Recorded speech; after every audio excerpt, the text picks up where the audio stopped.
Welcome to the Wakefield Doctrine, the theory of Clarke, Scotts, and Rogers. This is episode number 9 of the video post that we do here, and once a week. And regular viewers will recognize this bridge and scene as the starting point for the last couple of interviews that we did with Downspring Glenn and Progenitor Roger. So clocks are nothing if not predictable. We will try to do one today for this week's number 9 video. And we're going to try to reach Downspring number 1. So let's all see what happens. Hold on. It was on speed dial, so maybe it'll work. Maybe she'll answer. Who knows? Who cares? You've seen that. We'll say something clever. Not get killed.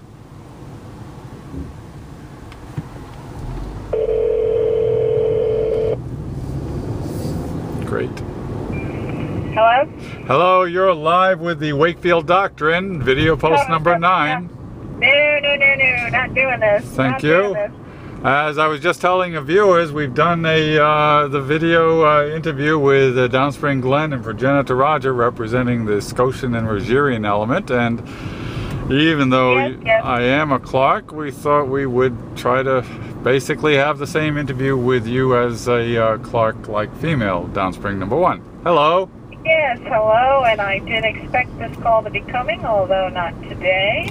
Okay, well, unexpected is good in the world of a Clarke, isn't it? Yeah. Okay, so just to keep on format, we seem to be developing two questions for a framework. We have until what viewers will recognize as Route 78 for timing, because these things can not be more than 8 or 9 minutes long. So, first question is, when you are, if you have ever, tried to tell a total stranger, somebody completely unfamiliar with the Wakefield Doctrine, about the Wakefield Doctrine, how do you go about doing that as a Clarke-like female? I've never tried to do it. Okay. Second question. What benefits and values do you happen to perceive in the Wakefield Doctrine, the theory of Clarke, Scotts, and Rogers, in your own personal life/frame of reference? Funny that you should be asking this question. I was. Funny? What funny? Take note. We do it every fucking time.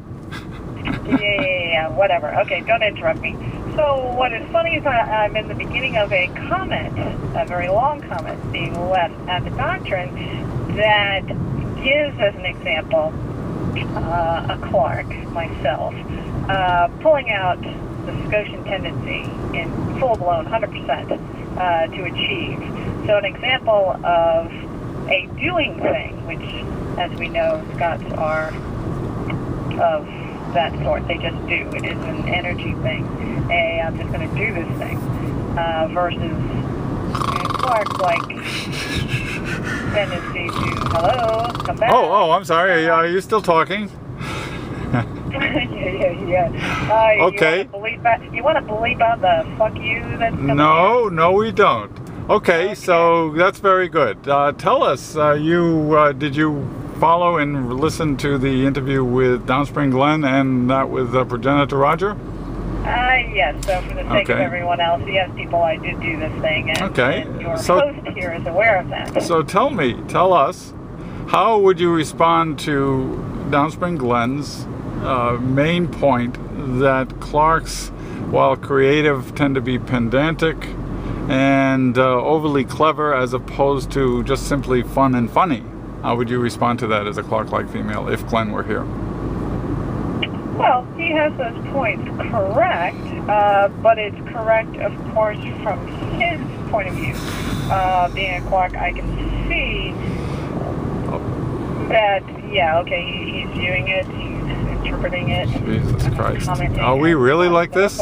Okay, audience, we'll do it. We can be, but that's... Okay, now the Progenitor Roger, nonetheless, made the point that for him it's a vindication of how he sees the world. He sees the doctrine, and when he would explain it to a person, he would start with the history and work their way up to the present. Rogers being the guardians of all that is in the past. From your Clarke-like perspective, anything you could say to Roger that would give him as a Roger, new insight into what it is he's doing? Wow, that's a really tough one, being a progenitor and all. Because he's going to be aware of is not really necessary for a history. It is what it is. And it's right there to read today now. That it serves no one except perhaps Rogers a purpose to have a history. But again, that's a perspective of Clark. So okay. A valid point there. Rogers are of history, so they would. It's their context to have a history. It's within context. They're comfortable with it. That's fine. And that is, in effect, the coin of the realm, to coin a phrase that some of the readers won't get, but what the heck. Okay, that's pretty interesting. So, you've got the floor. We probably have 3 minutes left, and we're always trying to impart, holy smoke, beach traffic. We will take a secondary route here, folks, while we hope that the DS1 will come up with something interesting. Yeah, okay, I will. Okay, so tell us something. You're considered the leading expert on Clarks.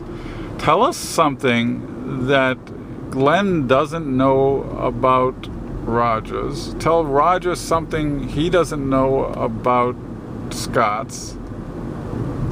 And then tell us all something nobody knows about Clarks. So go to a Scott first and say, hey, did you know the Rogers were doing this? Fill in that blank. You're such a funny man with 2 minutes left. You know this is a challenge. This is a challenge because, first of all, here's your clue. Clark's have to think about it first. It's not that off the top of my head, as a Scott would say, blah, blah, blah, blah, blah. Even a Roger is quicker at that. Okay. You've used up 3/4 of your time. Now tell us what you would tell if Glenn was sitting here and you wanted to floor him with something about Rogers. He feels he knows about Rogers. He's not overly stupid. Tell us something that you know about Rogers, not the Rogers, that he doesn't know, that he would be amazed to know. That they probably know more about them, Scots, as they, Scots, give them credit for. Okay. That they're clued into a little bit more than, Okay, we'll accept that as an answer. Now, part B. You've got Roger sitting in the car as a progenitor, but simply as a Roger. Tell the Roger something that by instinct, he'll contradict, but something that he simply doesn't know about Scots. That there truly, really is a Clark within a Scot, and sometimes closer to the surface than he probably gives him credit for. And what does that mean? But it means that Scotian nature will always prevail, and you actually have to listen to that Scot to catch on, to pick up on the Clark shit, which Rogers would not want to do. Okay, we're running long. Now let's go for the bonus question. The bonus question is, tell us something about Clarks. About Clarks, okay. What you don't know about that? Given what we've written in the doctrine, which is extensive and may or may not be comprehensive, but tell us something about Clarks that somebody would say, geez, I didn't know that. Maybe this is coming from a comment recently that Clarks are not really all about what? I can give you a hint. Okay, go ahead, even though I was giving an answer. Okay, it's not in the realm of knowledge. It's a trick question. Tell us something about Clarks. It's not in the realm of knowledge. Oh, but it is a trick question. It is. Go.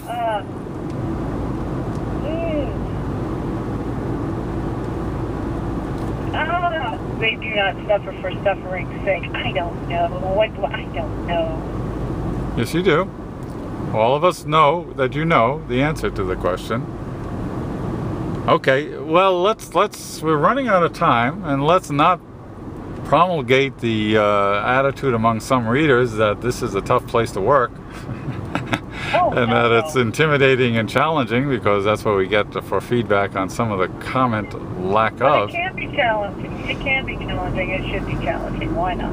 That's It doesn't right. Like mental exercise. We don't want stupid, dumb people anyway. Screw them. No. Okay, so that wraps us up. We want to thank DS1 for participating in this little surprise interview. It's been as enlightening as all of these things can be. Keep the cards and letters coming in. Bye. Say goodbye. Bye.